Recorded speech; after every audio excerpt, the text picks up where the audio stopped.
Today, we're going to dive into a kind of parable, a dark myth, really, for our time.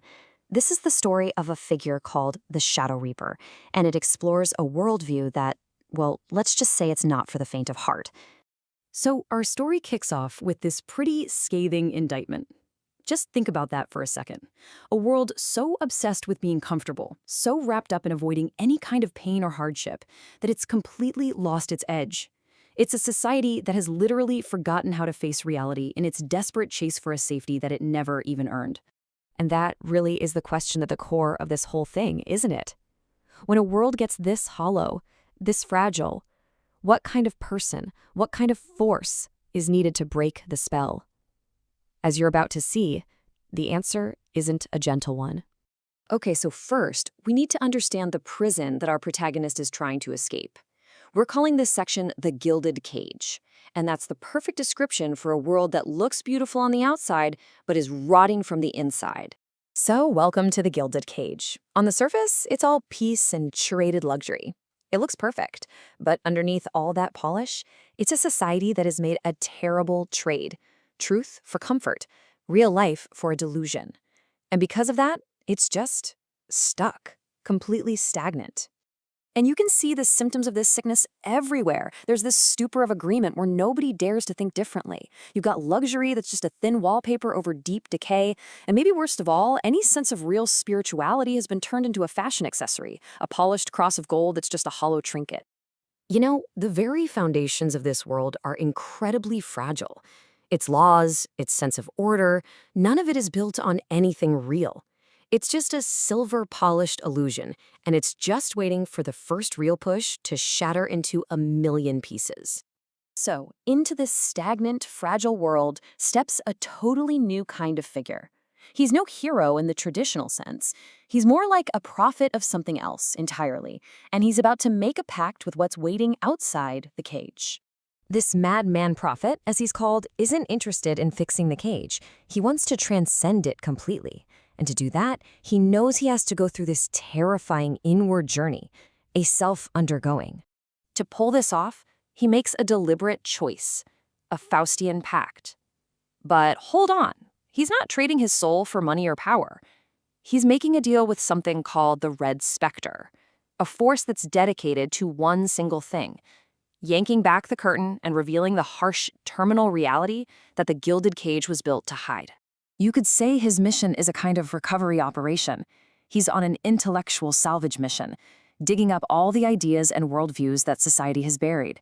He's trying to restore truths that were deemed too scary for the comfortable masses, and in doing so, he acts as a guide, an architect, for the few brave souls who are willing to rebuild themselves from the ground up.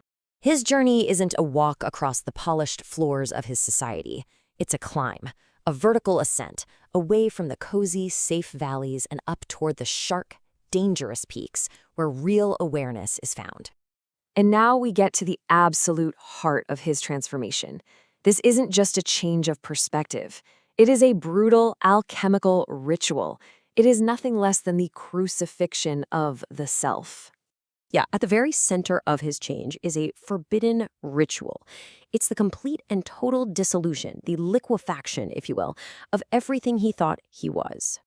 Now, this is absolutely crucial. His self-destruction is not martyrdom. A martyr suffers as part of a vile economy, hoping for a reward, even celebrating their own weakness. The Ripper's ritual is completely different. It's a necessary brutality that actually affirms life by totally rejecting safety. It's a joyous yes to existence as a whole, warts and all. So the path begins with the deliberate destruction of his old self. This means getting rid of all the petty concerns, the comforting lies, all that mortal dross. It demands a complete, total rejection of safety.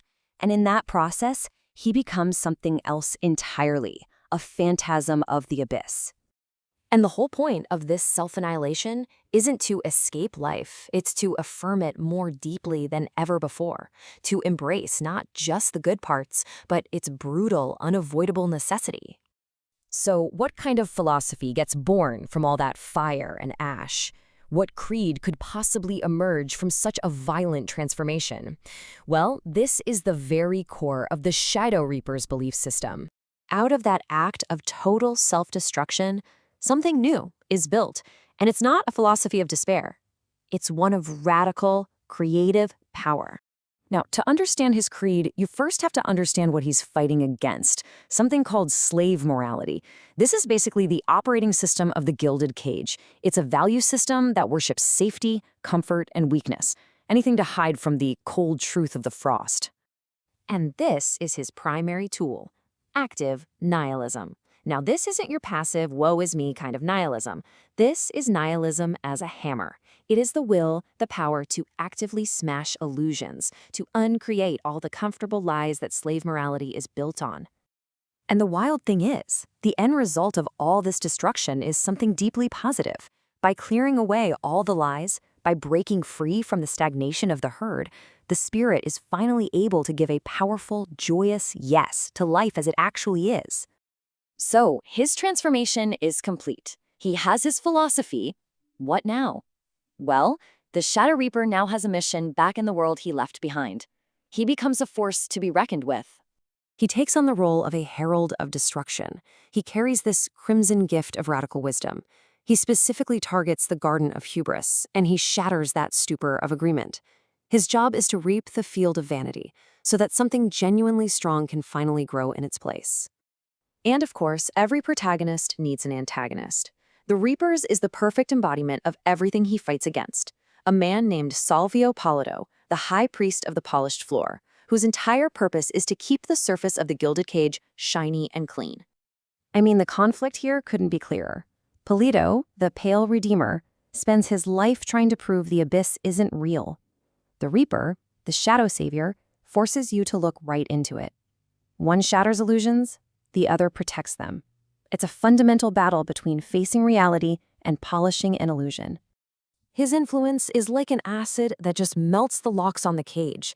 This crimson gift of his dissolves the delusional security of the last man, that ultimate product of the Gilded Cage, a person with no great passions, no great goals, just comfort. And so we reach the end of our parable. But you won't find a neat resolution here, no happily ever after. What you find instead is a profound confirmation of the struggle itself.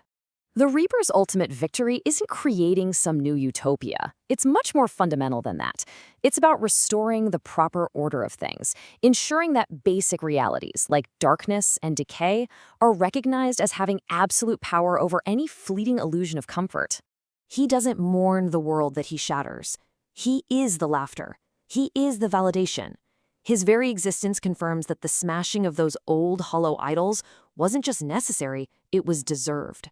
You see, his purpose isn't to be a savior in the way we usually think of one. He's not here to heal the sick. He's looking for companions, people brave enough to face the terminal shudder, that honest, gut-wrenching recognition of decay. And by going through that, they get to witness the birth of the Overman, a new kind of individual who has mastered themselves and creates their own values. Which brings us to our final lingering question. After seeing this whole path of self-annihilation and rebirth, we really have to ask ourselves, what does this parable tell us is the true price of achieving something genuinely great? And here's the final, brutal answer. Greatness isn't for the comfortable. It's not for those who cling to unearned safety or treat their deepest values like cheap accessories. It demands a price that the people inside the Gilded Cage are simply unwilling and maybe even unable to pay.